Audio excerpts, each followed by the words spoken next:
Hello students, my name is Rohit Penuli and I am from ICT Virtual Classroom Dehradun. कैसे हैं आप सभी? हम बात कर रहे हैं क्लास 11th केमिस्ट्री जिसके अंदर chemical equilibrium chapter number equilibrium हमारा चल रहा है और उसके अंदर हम बात कर रहे थे आयनिक इक्विलिब्रियम पार्ट की। पिछले भाग में हमने बात की थी बेसिसिटी एसिड्स की क्या होती है, एसिडिटी बेसिस की क्या होती है और आप के जो फैक्टर्स हैं जो एसिड स्ट्रेंथ को अफेक्ट करते हैं उसके बारे में हमने समझा था। आज हमें बात करनी है कि हाइड्रोलिसिस ऑफ सॉल्ट, है ना, सॉल्ट का हाइड्रोलिसिस के बारे में, बफर सॉल्यूशन क्या होता है, ये सारी बातें हमें करनी है। तो उनको समझने के लिए चलेंगे बच्चों स्मार्ट बोर्ड की तरफ।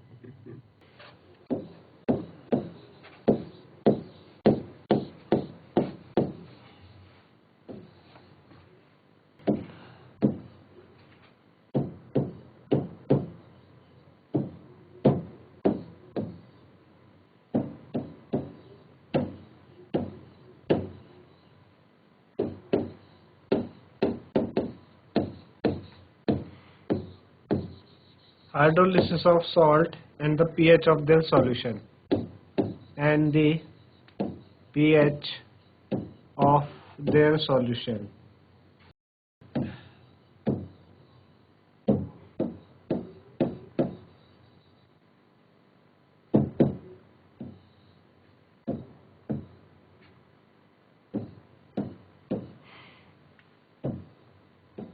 ठीक, चलिए। तो जो सॉल्ट बनता है, सॉल्ट कैसे बनता है? जब रिएक्शन होती है, सभी को पता है सॉल्ट का फॉर्मेशन कैसे होगा कि आपके पास एसिड है, एसिड और बेस जब आपस में मिलते हैं तो क्या बनाते हैं? सॉल्ट बनाते हैं, है ना। जैसे कि हमारे पास क्या है, HCl एसिड है, आपके पास बेस NaOH है, तो इन्होंने क्या बनाया? सॉल्ट बनाया NaCl, ठीक है। और वाटर भी क्या करते हैं? रिलीज करते हैं, ठीक है। तो ये आपके पास क्या होता है, इस तरीके से सॉल्ट बनता है। और कैसे बनता है सॉल्ट? जब एसिड और बेस के बीच में रिएक्शन होती है एक डेफिनेट प्रोपोर्शन में, ठीक है ना। और उसका क्या होता है? आयनाइजेशन हो वाटर में, ठीक है ना। तो कैटायन और एनायन आपके बनते हैं यहाँ पे जब सॉल्ट का आयनाइजेशन, जब सॉल्ट का अगर आप आयनाइजेशन करो, है ना, सॉल्ट बन गया Na+Cl, अब इसका आपको आयनाइजेशन करना है, ठीक है ना। तो होगा क्या कि आयनाइजेशन जब आप सॉल्ट का करोगे, ठीक है ना, तो वो कैसे रहते हैं? या तो वो आपके एग्जिस्ट करेंगे हाइड्रेटेड आयंस की फॉर्म में एक्वस सॉल्यूशन में, या वो क्या करते हैं? इंटरेक्ट करते हैं वाटर के साथ, ताकि क्या कर पाए? वो आपका रिफॉर्म कर पाए किसी करस्पॉन्डिंग एसिड्स और बेस को, जो कि उनके नेचर ऑफ सॉल्ट पे डिपेंड करता है, ठीक है ना। जो लेटर प्रोसेस है इंटरेक्शन बिटवीन वाटर और कैटायन या एनायन का या बोथ ऑफ सॉल्ट का, उसी को हम हाइड्रोलिसिस बोलते हैं, ठीक है ना। ये जो प्रोसेस होता है interaction between water and cation या फिर एनायन और बोथ ऑफ सॉल्ट, इसी को क्या कहते हैं? हाइड्रोलिसिस।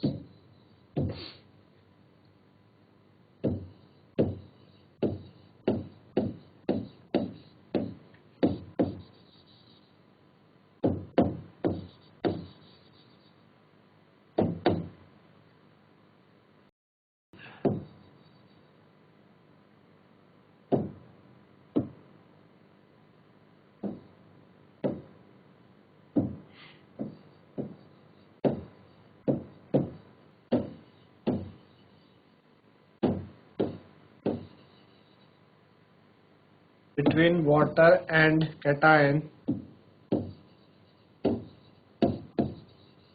या फिर anion, between water and cation या anion or both of salt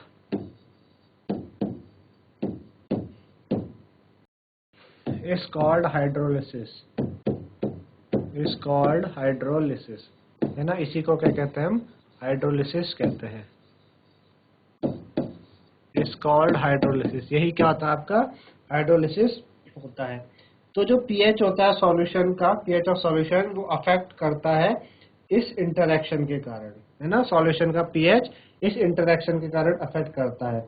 अब जो कैटायंस होते हैं आपके स्ट्रॉन्ग बेस के कैटायन, ठीक है ना, कैटायन ऑफ स्ट्रॉन्ग बेस,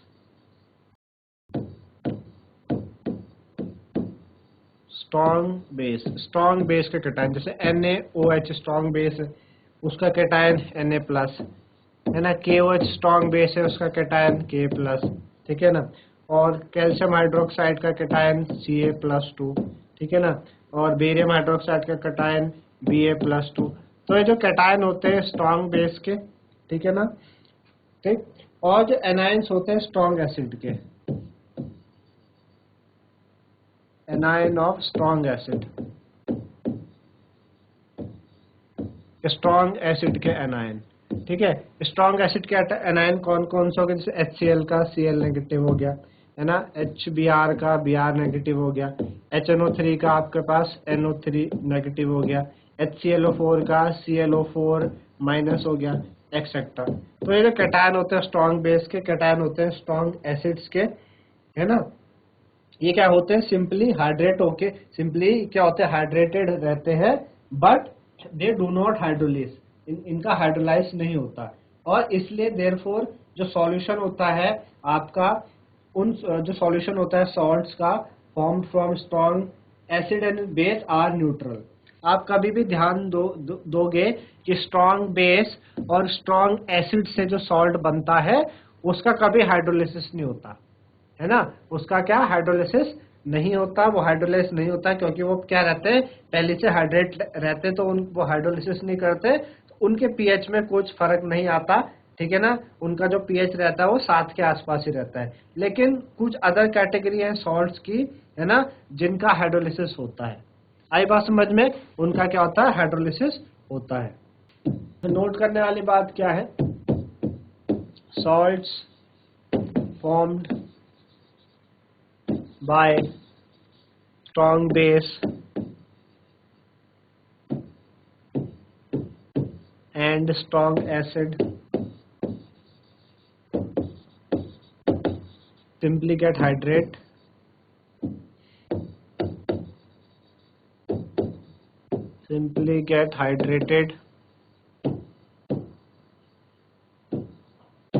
ठीक है, simply get hydrated but do not hydrolyze, get hydrolyse नहीं होते, ठीक है ना, इस वजह से इनका जो पीएच होता है वो कितना रहता है, देयरफॉर देयर पीएच, इनका जो पीएच होगा वो कितना रहेगा आपके पास, 7, है ना, 7 मतलब न्यूट्रल, ठीक है। अच्छा, लेकिन कुछ ऐसे आपके पास सॉल्ट है जो क्या करते हैं, हाइड्रोलाइज करते हैं, है ना, सम salts do hydrolyse,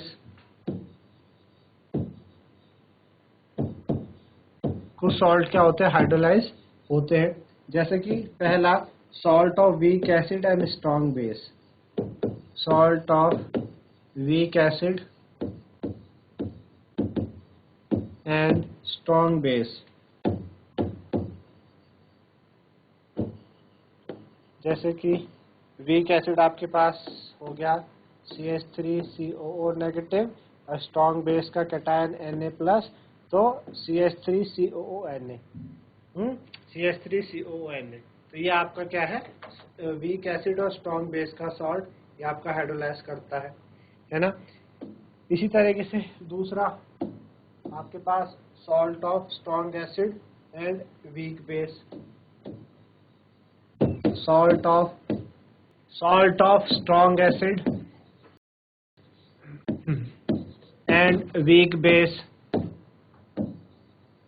salt of strong acid and weak base, है ना, तो स्ट्रॉन्ग एसिड का जो कैटायन हो गया, जैसे NH4+ हो गया, है ना, NH4Cl, ये आपका स्ट्रॉन्ग एसिड और वीक बेस से बना है, NH4+ वीक बेस से आया, Cl नेगेटिव स्ट्रॉन्ग एसिड से आया, ठीक है। दूसरा वीक एसिड और weak base, salt of weak acid and weak base, ठीक है। वीक एसिड और वीक बेस का सॉल्ट, जैसे कि आपके पास क्या हो गया, वीक एसिड से आपके पास एनायन आया CH3CO नेगेटिव और NH4 प्लस, है ना, दोनों क्या है वीक से आए, तो सॉल्ट ऑफ वीक एसिड और वीक बेस ये वाला हो गया, है ना। तो आपने देखा पहले केस में जो CH3CONA था वो आपका वीक एसिड और आपका स्ट्रॉन्ग बेस से है, ठीक है ना, ठीक है ना। स्ट्रॉन्ग वीक बेस और स्ट्रॉन्ग एसिड से, तो पहला वाला पार्ट था आपके पास, है ना। जो फर्स्ट वाला पार्ट था वो आपका क्या है वीक एसिड का CH3COH से और स्ट्रॉन्ग बेस NaOH से क्या है आपका क्या है बना है, तो कंप्लीटली आयनाइज होता है एक्वस सॉल्यूशन में। तो अगर आप उसको जो हमने कहा भाई CH3COONA है ना, ये CH3CONA बना किससे बना, ये दो चीजों से बना ना। ये CH3CONA किससे बना, ये बना आपका CH3COOH, ये क्या है वीक एसिड है, और NaOH स्ट्रॉन्ग बेस इससे बना। तो ये क्या होता है हाइड्रोलाइज हो जाता है, आयंस में टूट जाता है CH3COO नेगेटिव और Na पॉजिटिव में ये क्या हो गया आपका डिसोसिएट हो गया, टूट गया। आई बात समझ में, ठीक है ना, टूट गया आपका। एसीटेट आयन आपका जो यहाँ पे बना ये क्या करता है अंडरगो करता है हाइड्रोलाइज इन वाटर में और एसिटिक एसिड दे देता है और OH नेगेटिव आयन दे देता है ना।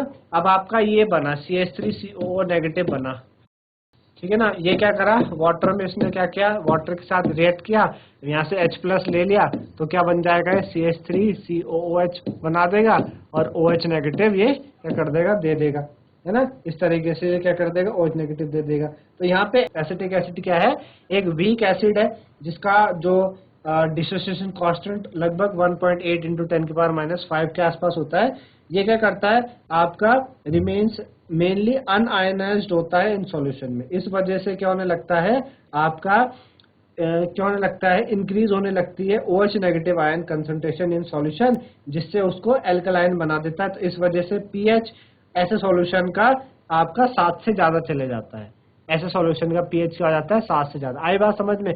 CH3CONA क्या हुआ डिसोसिएट हुआ एसिटिक एसिड आपका क्या है वीक एसिड है ना। एसिटिक एसिड आपका वीक एसिड है।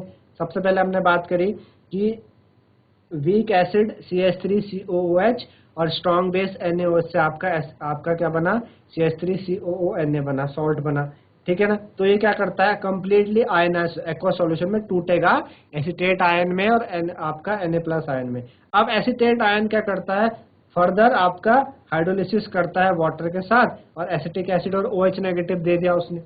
अब हमने कहा कि भाई जो एसिटिक एसिड है वो एक वीक एसिड है ना। एसिटिक एसिड क्या है आपका वीक एसिड है और वो क्या करता है वीक एसिड होने के कारण वो आपका अनआयनाइज्ड रहता है किसमें सॉल्यूशन में, जिस वजह से OH नेगेटिव आयंस की जो कंसंट्रेशन है वो बढ़ जाती है। OH नेगेटिव की कंसंट्रेशन बढ़ने से क्या होगा भाई जो मीडियम वो एल्कलाइन हो जाएगा, तो इस वजह से जो pH सॉल्यूशन का वो 7 से ऊपर चले जाता है एल्कलाइन होने के कारण, ठीक है ना। सिमिलरली हमने बात की थी दूसरे वाले भाग में हमने बात करी कि आपका क्या बना था NH4Cl बना। NH4Cl कैसे बना, NH4Cl बना आपके पास किससे स्ट्रॉन्ग एसिड HCl से और वीक बेस NaOH से बना, ठीक है ना। तो वाटर में ये क्या करता है कंप्लीटली आपका टूटेगा डिसोसिएट होगा NH4+ में और Cl नेगेटिव में, टूट गया इस तरीके से ये टूट गया। अब ये जो अमोनियम आयन है NH4 आयन है ये क्या करता है हाइड्रोलाइज करता है वाटर के साथ। अमोनियम आयन NH4+, इसने क्या करा वाटर के साथ हाइड्रोलिसिस करी, इसने H2O के साथ हाइड्रोलिसिस करी और क्या बना दिया इसने आपका NH4OH बना दिया, अमोनियम हाइड्रोक्साइड बना दिया NH4OH और H+ को क्या कर दिया रिलीज कर दिया। अब अमोनियम हाइड्रोक्साइड एक वीक बेस है, ये क्या है वीक बेस है। जैसे CH3COH क्या था वीक एसिड था, वैसे ये क्या है आपके पास वीक बेस है, ये क्या है वीक बेस है।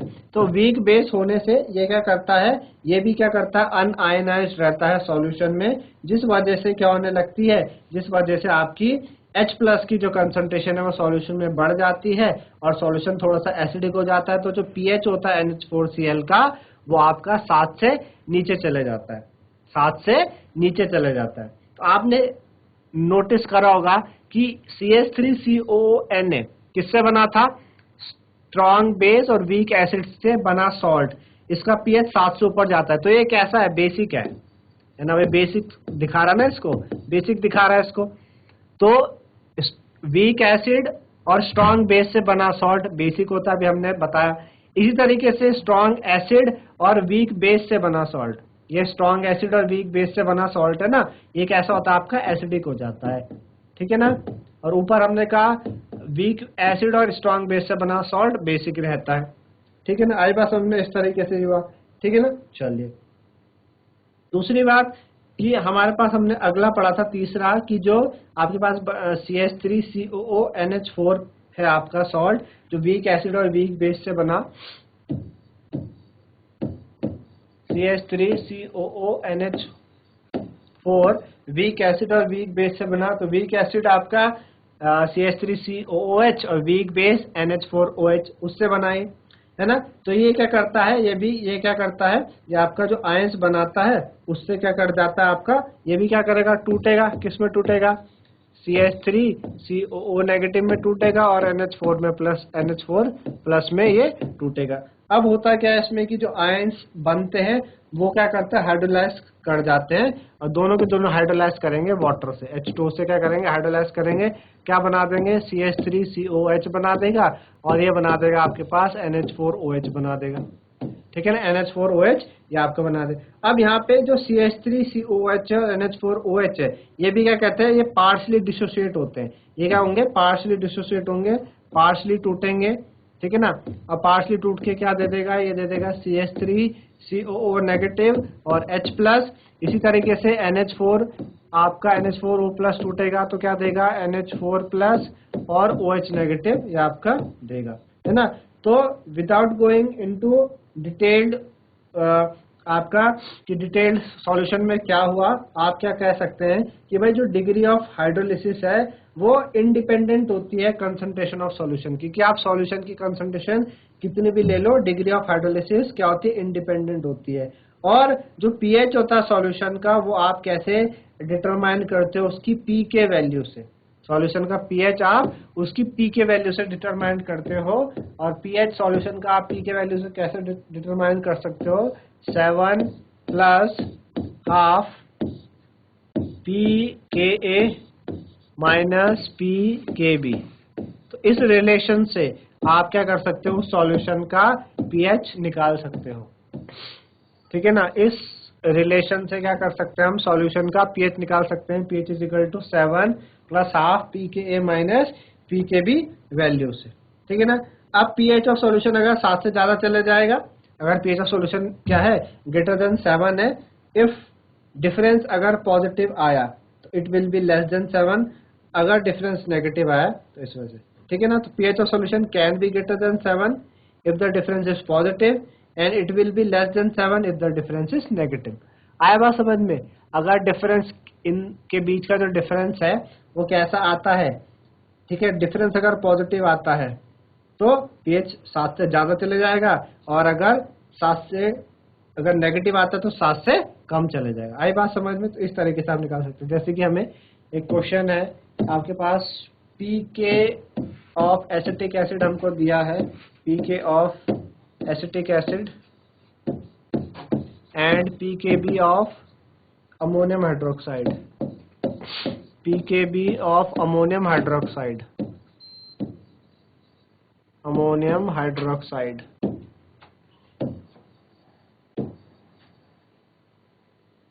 पीके ऑफ एसिटिक एसिड और पीके ऑफ अमोनियम हाइड्रोक्साइड हमें दिया है 4.76 एंड 4.75, है ना। ये हमको क्या दे रखा है, ठीक है ना। पीके ऑफ एसिटिक एसिड हमें दिया है, पीकेबी ऑफ अमोनियम हाइड्रोक्साइड हमें दिया है 4.76 और 4.75 रिस्पेक्टिवली। आपको पीएच निकालना अमोनियम एसिटेट सॉल्यूशन का।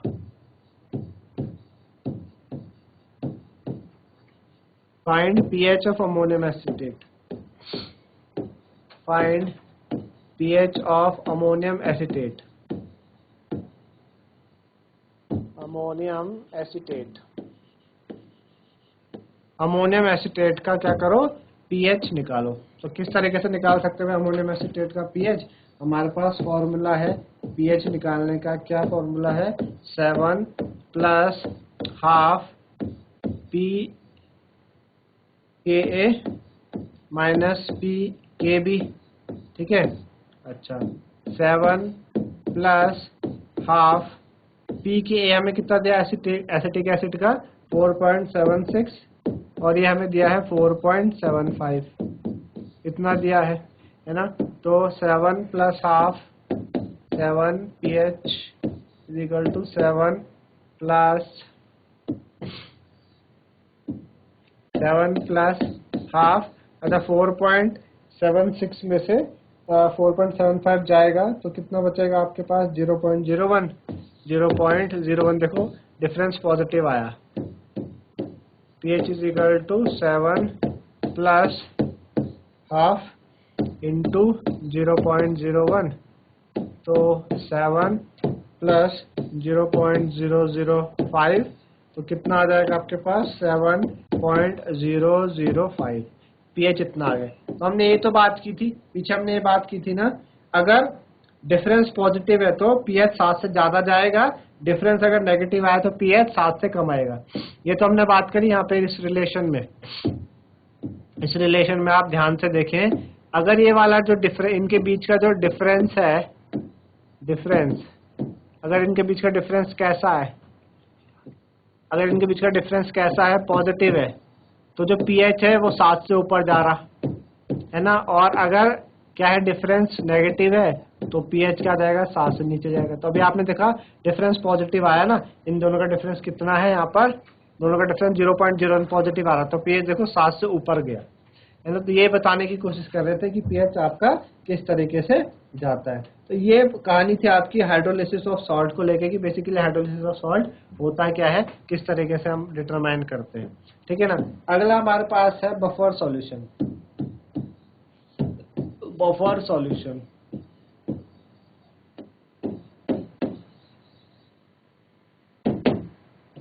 ठीक है, क्या है बफर सॉल्यूशन। तो बफर सॉल्यूशन होता क्या है कि आपके पास मेनली हमारे पास हमारे बॉडी फ्लूइड है, हमारी बॉडी में कई सारा फ्लूइड है, जैसे ब्लड है, हमारे यूरिन है ना, उनका एक क्या अपना डेफिनेट पीएच है। और डेफिनेट पीएच के साथ साथ अगर उन पीएच में कुछ डेविएशन आता है, कम ज्यादा आने लगता है, तो हमारी बॉडी प्रॉपर फंक्शन नहीं करती। तो उसको हमें क्या करना, उस पीएच को कंट्रोल करना एक बहुत ही इंपॉर्टेंट प्रोसेस है हमारे लिए, हमारा केमिकल और बायोलॉजिकल प्रोसेस के लिए, कि अगर पीएच हमारा कम ज्यादा, आप देखते हैं कि हमारे जो मुंह का पीएच है वो अराउंड 5 पॉइंट समथिंग के आसपास होना चाहिए। अगर उससे नीचे चले जाता है हमारे दांत में कीड़े वगैरह लगने लग जाते हैं, है ना। तो बेसिकली जो भी हम खाना खाते हैं वो खाना अगर हमारे दांतों में फंसा रहा तो उससे क्या होता है, आपके क्या होता है, सिक्रीट होता है एसिड, तो हमारे जो मुंह की एसिडिटी बढ़ जाती है, यानी पीएच 5 पॉइंट समथिंग से नीचे चले गया। हम बेसिकली क्या करते हैं, हम कोलगेट का इस्तेमाल करते हैं, तो वो क्या एक बेस है ताकि उसको न्यूट्रलाइज कर दे। तो कभी कभी ज्यादा हो जाए, है ना, वो उसका जो पीएच है वो कम हो जाए तो हमें हमारे दांत को कीड़े लगने, खराब होने लगते हैं। तो इसी वजह से हमारे ब्लड का पीएच, यूरिन का पीएच लगभग मेंटेन होना चाहिए हमारी बॉडी को प्रॉपर फंक्शन करने के लिए, ठीक है ना। तो मैंने आपकी बहुत सारी मेडिकल और जो आपके कॉस्मेटिक फॉर्मुलेशन है वो क्या करते हैं आज के डेट में, इनको क्या करते हैं, इनको की पर्टिकुलर पीएच उनका मेंटेन करके रखते हैं। तो बफर सॉल्यूशन एक्चुअल में है क्या कि वो सॉल्यूशन जो क्या करता है, रेजिस्ट करता है change in pH on dilution और with the addition of small amount of acid और alkali,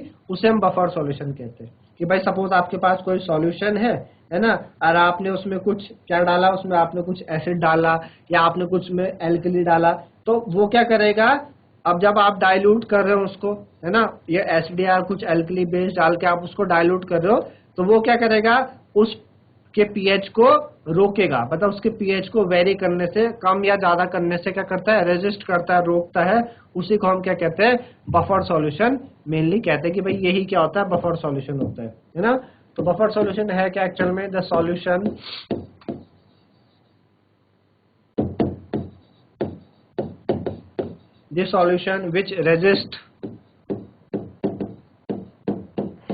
which resist the change in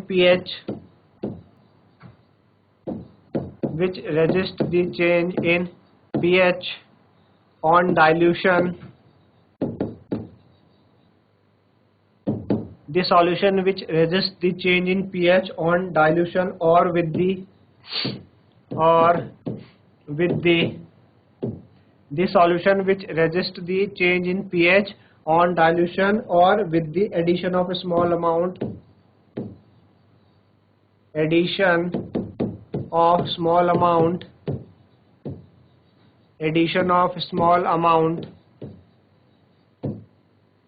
of acid or alkali, small amount of acid or alkali, ठीक है, are called buffer solution.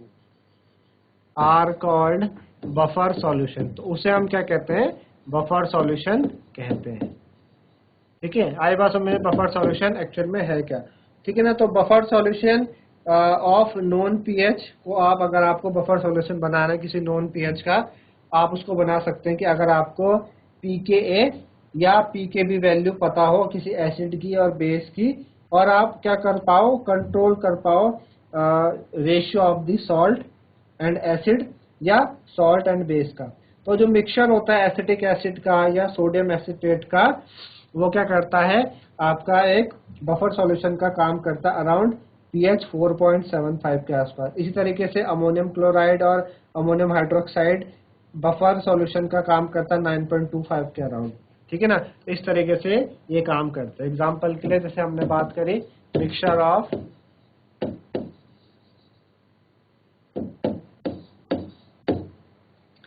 Of acetic acid and sodium acetate. ठीक है. अब acetic acid एक acid है, sodium acetate क्या है, एक सॉल्ट है. इसका मिक्सचर क्या करता है, ये बफर सॉल्यूशन का काम करेगा. एक्ट एज अ बफर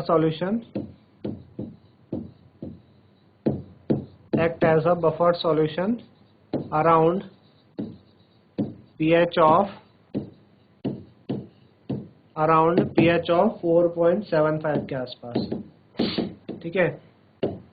इसी तरीके से मिक्सचर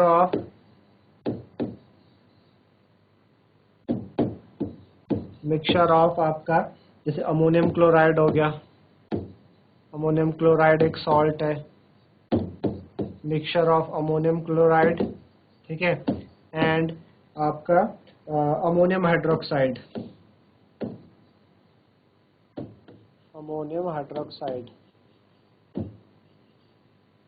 ठीक है. अमोनियम क्लोराइड और अमोनियम हाइड्रोक्साइड का जो मिक्सचर है act as a buffer solution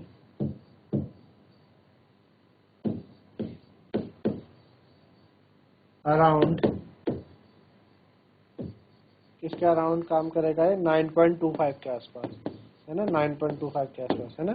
और बाकी आप क्या करोगे, बफर सॉल्यूशन के बारे में हायर क्लासेस में भी आपको दे रखा है कि किस तरीके से बफर सॉल्यूशन को हम क्या कर सकते हैं, पढ़ सकते हैं हायर क्लासेस में. अभी आपके पास क्या, बस डिजाइनिंग बफर सॉल्यूशन की, अगर आपको बफर सॉल्यूशन बनाना है तो उसके बारे में कि भाई किस तरीके से आप बफर सॉल्यूशन क्या कर सकते हो, बना सकते हो, प्रिपेयर कर सकते हो, क्या कर सकते हो. तो इस तरीके से आज बच्चों हमने हाइड्रोलिसिस ऑफ सॉल्ट और बफर सॉल्यूशन के बारे में जाना. ठीक. तो मेरे ख्याल से आप लोगों को समझ में आया होगा. तो आज के लिए इतना ही था. धन्यवाद. Have a nice day.